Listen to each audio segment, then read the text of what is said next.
absolutely ridiculous. They'll believe anything. They'll believe anything. Maybe.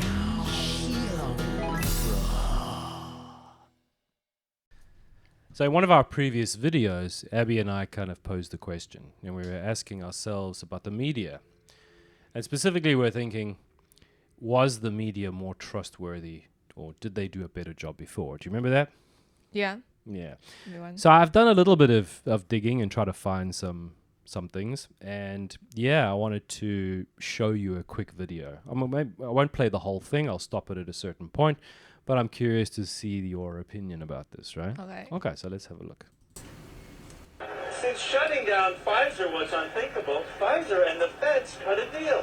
And here's how they did it. Pfizer, located here in New York, owns a company named Pharmacia Corporation, which owns another company called Pharmacia and Upjohn LLC, which owns Pharmacia and Upjohn Company LLC, which in turn owns Pharmacia and Upjohn Company Incorporated.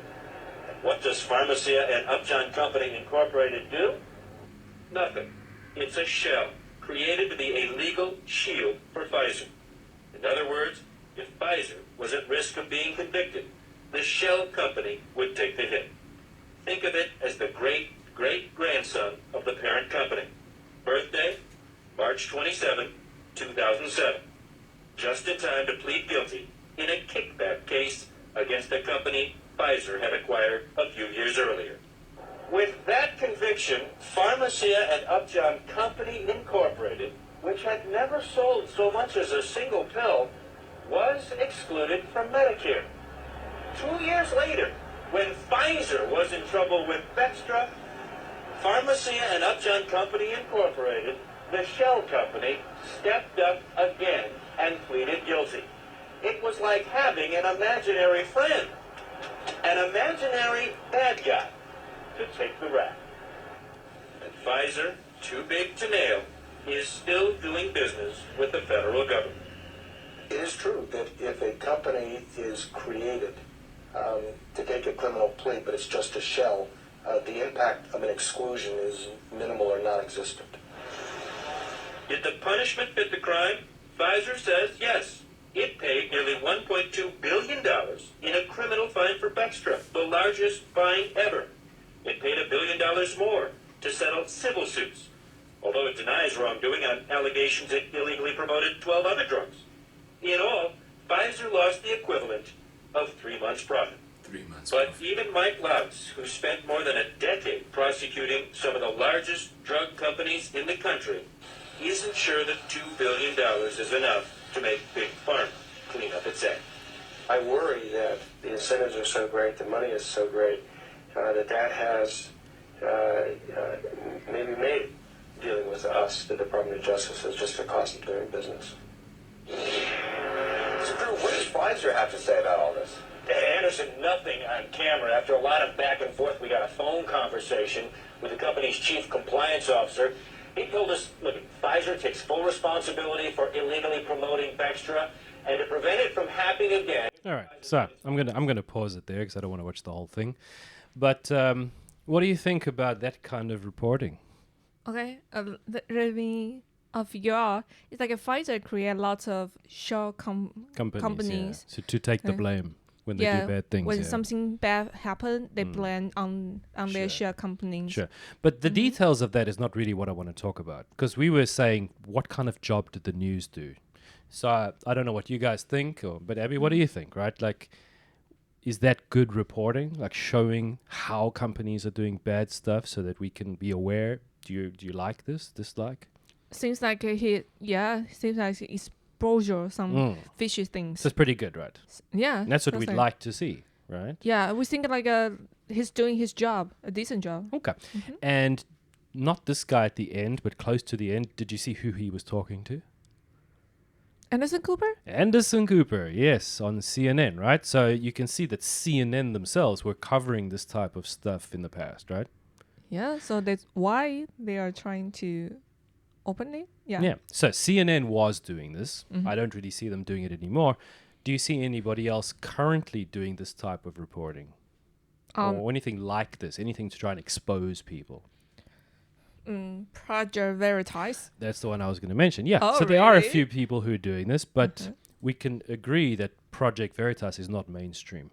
Yeah, it's So- more like an independent media. So can we agree then that the difference now and between now and then is that before the mainstream was doing their job and they were sometimes going after these people, Yeah. whereas now they're not, and now it's these kind of fringe, like not mainstream people doing it.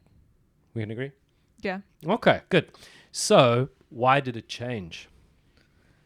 because the big company found out like media, mainstream media hurt them so hard. So they want to give them some benefits. They say they can lean in onto their side. Okay. Maybe if I'm a big company, I would do the same. I would And do the same do you thing. have proof of this? No, 'Cause it's I my do. guess. I do. Oh, Let me show Show you. me, I want to show show me. you another Yeah. quick video. I think a few people might have seen this already, but it's really good. So let's have a look. Is brought to you by Pfizer. CBS Health Watch sponsored by Pfizer. Anderson Cooper 360. Brought to you by Pfizer. ABC News Nightline. Brought to you by Pfizer. Making a difference. Brought to you by Pfizer. CNN Tonight. Brought to you by Pfizer. Early Start. Brought to you by Pfizer. Friday night on Aaron Burnett Out Front. Brought to you by Pfizer. This week with George Stephanopoulos is brought to you by Pfizer. This weather report brought to you by Pfizer. Today's countdown to the royal wedding is brought The to you royal by wedding. Pfizer. Oh, And now really? CBS Sports Update brought to you by Pfizer. Pfizer is The press, data download. 来真的 Brought it's, to you it's by real like Pfizer. trying to Sports play show this game. CBS Yeah, this I morning, mean, it's sponsored everywhere, by right? Everything's Pfizer. brought to you On by how to Pfizer. find the hidden sugars in the American Here's family Sanjay Gupta. diet. Sponsored by Pfizer. Bill Gates' advice on Oh, how Bill to Gates. combat mistrust in science at 60minutesovertime.com. Sponsored by Pfizer. Sponsored by Pfizer. Okay, good. So does that kind of maybe explain why CNN used to do this, but now they don't? They don't want to make their sponsor angry. Sure. So possibly is what you, I think, were saying was that Pfizer realized how the media was hurting them. So what do? Give them money, and now they won't do it, right? Yeah, just cancel your enemy. Okay. So it's a bit strange when you see this, right? But there's even more that I want to show you. Sorry. Oh yeah, I think there are more examples. So who are the people that are making these health decisions for a lot of people? It's the FDA, right? Yeah. Okay. So if the FDA and Pfizer were kind of connected in way. any way, like what would you think? Okay, let me guess. It's like some important people will have the real important role on both like a company and the Sure. organization. So I'd call it recycling. Yeah, recycling. I know it sounds strange, but it's like when you leave one company, you get recycled into the next company, right? So I saw this picture this week, and I tried to fact check it as well, so we can have a look here. So this is a guy called Scott Gottlieb. And it says here on the left is the former FDA commissioner in charge of regulating Pfizer. On the right is the current member of the board of directors of Pfizer. Now, I try to fact check this, so we can have a look here. So Scott Gottlieb, here's Wikipedia, and it says it. He presently is a senior fellow at the conservative think tank, the American Enterprise Institute, a partner at the venture capital firm, and member of the board of directors of Pfizer. Oh. So that's not really a lie. It seems to be true. Stephen Hahn, former FDA commissioner in charge of regulating Moderna. And on the right, current chief medical officer of Flagship Pioneering, which is the venture capital firm behind Moderna. Yeah. And if you want to know, I checked it as well. There he is. Flagship Pioneering. So it's on Wikipedia. It's not a lie. And then James C. Smith, CEO of Reuters. I've seen Reuters. They do a lot of the fact checks and all that kind of thing. And now he is the member of the board of directors of Pfizer. Oh. And then our good friend, Anthony Fauci, right? The NIAID director, okay, under National Institute of Health. Mm-hmm. And on the right, funder of bioweapons research on gain-of-function bat coronaviruses in Wuhan, Yeah. which Yeah. has he now is been proven. sponsor. Is sponsor. So now, I'm not founder of accusing them. any of these people of anything. I don't think we can do that. But doesn't this seem like conflict of interest? Like, you work somewhere, your buddies are there, you get this recycling of jobs from one to the other. Like, how much influence do these people have? Right. It's more like you play a sport game, but you are the judge as well. Exactly. Yeah. So then this week when it came out that I think the FDA is gonna let 5-year-old children start having the vaccine. 5-year-old children. I think that's what they're gonna start now. 5-year-old kids and older can have the vaccine. But you see the conflict of interest. Is this really in the best interest of these kids, or is it the best interest of Pfizer? Obviously. It's just a question. I'm not saying Mm-hmm. anything about it. I'm just asking a simple question. Doesn't seem to be the right way, right? It doesn't seem to make sense. It sounds like they were not making the best decisions for the kids. I don't know. Maybe It sounds like we don't know, but we don't. it is an interesting question, though, to see it, right? That's so special. Yeah. So these people are not being investigated by the mainstream media, not being showing the people what's been going on anymore, partly because it looks like they're sponsoring them. And then at the same time, you also see that these guys, like, it's like a revolving door. They just leave one and they go into the other and then they go into the other. It's like a secret club. And you've always got a job, right? Oh, yeah. And because before you are at FDA, so maybe the pharmaceutical will love you more. Yeah. Because you have all the information, all the connection, the network. Sure. So It's they all would- your friends, all your coworkers. Yeah, they would love to have you to be their consultant. Sure. And I mean, what happens if one of your colleagues does you a favor, which always happens, and now you owe them a favor? Yeah, that's You know, true. you scratch my back, I'll scratch your back. We don't know any of this. I think we're just, like we said in the other segment, people trust doctors, trust scientists. Yeah. But do they deserve that trust? When I see stuff like this, I don't think so. And depends on the people's moral. I mean, I agree. that's not only happened in health industry, but I think lots of industry have the similar thing. Oh, 100%. Yeah, but we Yeah. all know what is gonna happen if they shift into with their interest conflict. Sure, and I think a lot of this also happens. You get people who work in government, and then after they work in government, they get jobs at like big banks or big investment firms, and it just seems to be a big club. You know, it's all these people with lots of money, all working together to do who knows what. And then at the end of the day, we just trust them because, well, they're doctors or they're, you know, or This people is making kind of medicine. expert. Yeah. Yeah. Trust the science. We do trust the science, but we probably forgot the people behind the science. Yeah. So I don't know how they fix this. I think sometimes the government should have a regulation. Like if you work for government, when you quit, at least you need a certain time. A certain amount of time. A certain yeah. amount of time. Like you couldn't just join the suspicious companies. Sure. But I think if they do really have kind of a rule, people still have the ability to like or avoid it. To get around it, yeah. Yeah, they can work around. Yeah. So I suppose maybe the thing is when we do catch these people doing something wrong, We they said need to it. find a way to punish the people. Because you see, I think if you have a company, often the company pays a fine. A good example I think of that was in 2008, the financial crisis. How many of the people went to jail? How many of the people involved? I think very, very few, if not Very maybe few. none.